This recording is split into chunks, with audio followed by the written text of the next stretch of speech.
482 गिरफ्तारी की आशंका करने वाले व्यक्ति की जमानत मंजूर करने के लिए निर्देश। ये धारा अग्रिम जमानत के बारे में बताती है, जो CRPC में पहले 438 हुआ करती थी, अब वह 482 हो गई है। ठीक है।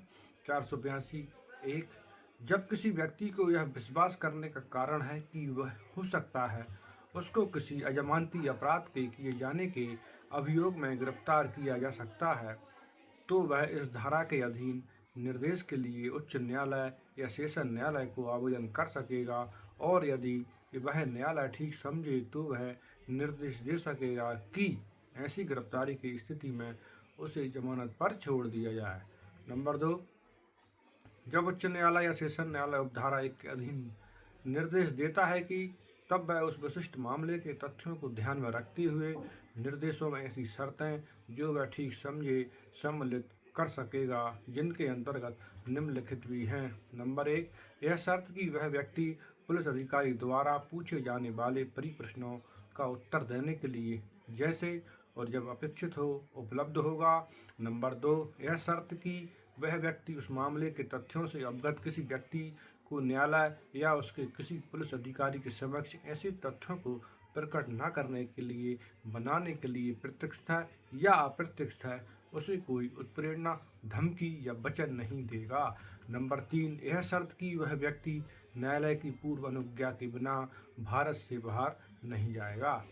4, ऐसी अन्य शर्तें जो धारा 480 की उपधारा 3 के अधीन ऐसे अधिरूपित की जा सकती हैं मानो उस उपधारा के अधीन जमानत मंजूर की गई हो।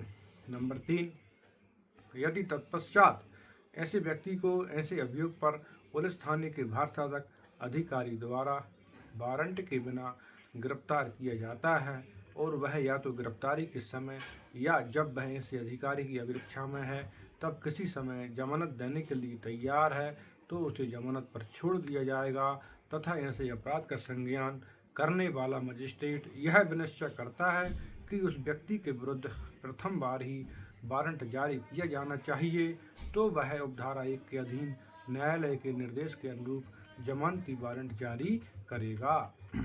नंबर 4, इस धारा की कोई बात भारतीय न्याय संहिता 2023 की धारा 65 या 70 की उपधारा 2 के अधीन किसी अपराध को कारित करने के अभियोग पर किसी व्यक्ति की गिरफ्तारी अंतर्वलित करने वाले किसी मामले को लागू नहीं होगी। अर्थात धारा 65-70 जो हैं वह महिलाओं से संबंधित अपराध हैं, तो महिलाओं से संबंधित अपराधों में इसको बार किया गया है।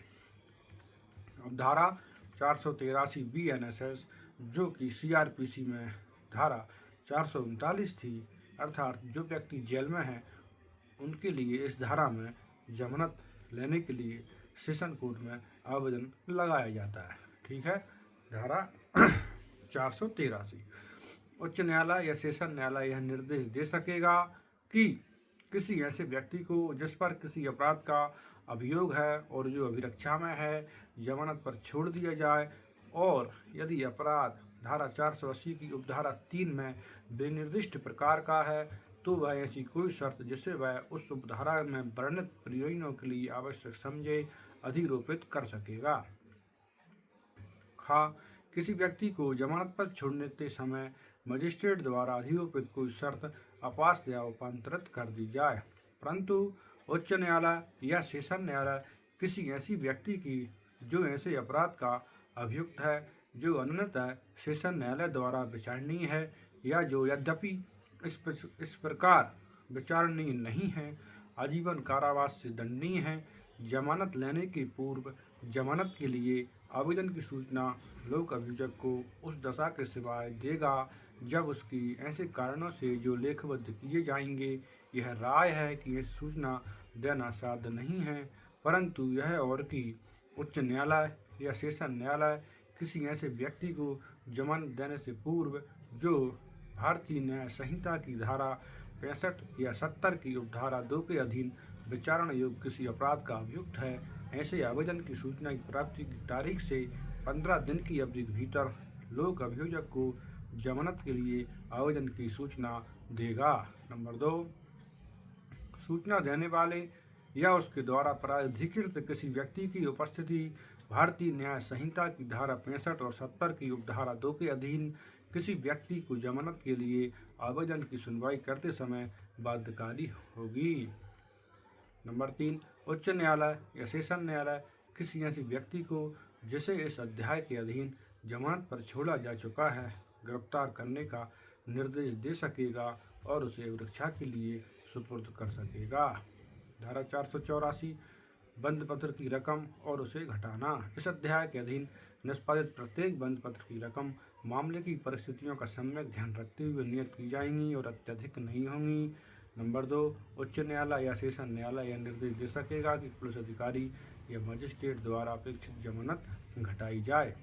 धारा 485 है अभियुक्त और प्रतिभोग का बंद पत्र।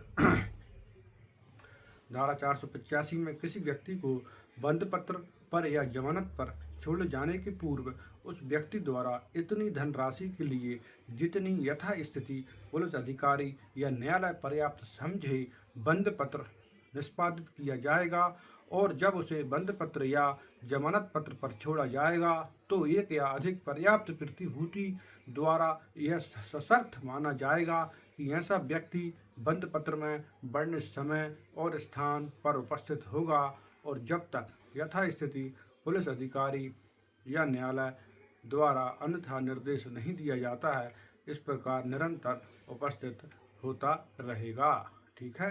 धारा 486 में प्रतिभूतियों द्वारा घोषणा की गई है कि किन किन लोगों की घोषणा जमानत दे रहा है, किन किन जमीन पर दे रहा है, वह सब रहेगा। 487 में अभिरक्षा से अनुमोचन है। यही बंद पत्र या जमानत पत्र निष्पादित कर दिया जाता है त्यों ही वह व्यक्ति जिसकी उपस्थिति के लिए वह निष्पादित किया गया है छोड़ दिया जाएगा। 488 है जब पहले ली गई जमानत अपर्याप्त है तब पर्याप्त जमानत के लिए आदेश देने की शक्ति के बारे में बताया गया है।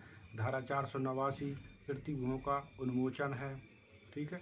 जमानत पर छोड़े गए व्यक्ति की उपस्थिति और उपसंजात के लिए प्रतिभूतियों में से सब या कोई बंद पत्र के या तो पूर्णतः या वहाँ तक जहाँ तक वह आवेदकों से संबंधित है प्रभाव मुक्त किए जाने के लिए किसी भी समय मजिस्ट्रेट से आवेदन कर सकेगा। अर्थात अपन सीधी भाषा में समझें जमानत वापस लेना।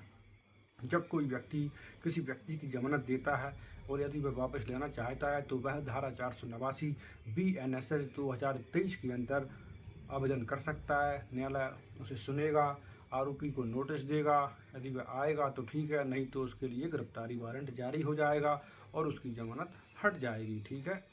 अब हम आगे बढ़ते हैं। धारा 490 है। इसमें बताया गया है मुचलके के बजाय निक्षेप। जब किसी व्यक्ति से किसी न्यायालय या अधिकारी द्वारा बंद पत्र या जमानत पत्र निष्पादित करने की अपेक्षा की जाती है तब वह न्यायालय या अधिकारी उस दशा में जब वह बंद पत्र सदाचार के लिए नहीं है उसे ऐसे बंद पत्र के निष्पादन के बदले में इतनी राशि या इतनी रकम के सरकारी वचन पत्र जितनी वह न्यायालय या अधिकारी नियत करे जमा करने की अनुज्ञा देगा। धारा 491 BNSS इसमें प्रक्रिया जब बंद पत्र जब्त कर लिया जाता है वो प्रक्रिया बताई गई है। ठीक है। और धारा 492 इसमें बताया गया है कि बंद पत्र और जमानत पत्र का रद्दकरण वो कैसे होगा। धारा 491 उपबंधों पर प्रतिकूल प्रभाव डाले बिना जहां इस संहिता के अधीन कोई बंद पत्र या जमानत पत्र किसी मामले में उपस्थित होने के लिए है और उसकी किसी शर्त के भंग होने के कारण उसकी जब्ती हो जाएगी। ठीक है। जैसे यदि कोई व्यक्ति पेशी पर नहीं आता है तो उसका बंद पत्र प्रतिभूति नष्ट हो जाएंगे। ठीक है। धारा 493 प्रतिभू के दिवालिया हो जाने या उसकी मृत्यु हो जाने या बंद पत्र की जब्ती हो जाने की दशा में प्रक्रिया बताई गई है। धारा 494 शिशु से अपेक्षित बंद पत्र के बारे में बताया गया है। यदि बंद पत्र निष्पादित करने के लिए किसी न्यायालय या अधिकारी द्वारा अपेक्षित व्यक्ति कोई शिशु है तो वह न्यायालय या अधिकारी उसके बदले में केवल प्रतिभू या प्रतिभूओं द्वारा निष्पादित बंद पत्र स्वीकार कर सकेगा। धारा 491 के अधीन आदेशों से अपील। इसमें बताया गया है कि धारा 491 के अधीन किए गए सभी आदेशों की निम्नलिखित को अपील होगी। अर्थात किसी मजिस्ट्रेट द्वारा किए गए आदेश की दशा में सेशन न्यायाधीश और सेशन न्यायालय द्वारा किए गए आदेश की दशा में वह न्यायालय जैसे ऐसे न्यायालय द्वारा किए गए आदेश की अपील होती है। धारा 496 इसमें उच्च न्यायालय बताया गया है कि कतिपय मुचलकों पर देय रकम का उत्ग्रहण करने का निर्देश देने की शक्ति। तो धारा 496 बोलती है कि उच्च न्यायालय या सेशन न्यायालय किसी मजिस्ट्रेट को निर्देश दे सकेगा कि वह उस रकम को उद्ग्रहित करे जो ऐसे उच्च न्यायालय या सेशन न्यायालय में उपस्थित और उपसंजात होने के लिए किसी बंद पत्र पर देय हो। तो दोस्तों, आज हमने यह अध्याय पढ़ा, आपको कैसा लगा ज़रूर बताएं, लाइक करें, सब्सक्राइब करें। धन्यवाद, नमस्कार।